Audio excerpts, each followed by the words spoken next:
Mudah-mudahan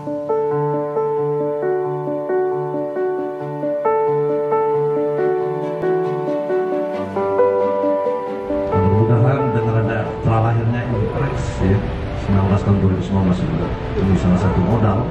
bagi kita semua untuk bagaimana persepak bolaan di Indonesia ini akan maju seperti daerah-daerah lain.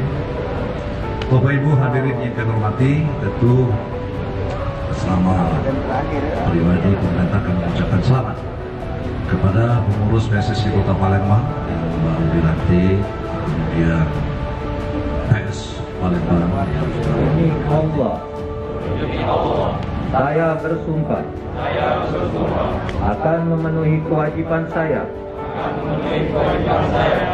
sebagai pengurus PS Palembang periode 2020-2024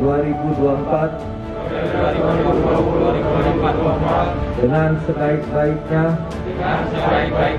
dan seadil-adilnya jalankan statuta PSSI yang berlaku, majukan sepak bola di Sumatera Selatan pada umumnya dan di Kota Palembang pada khususnya.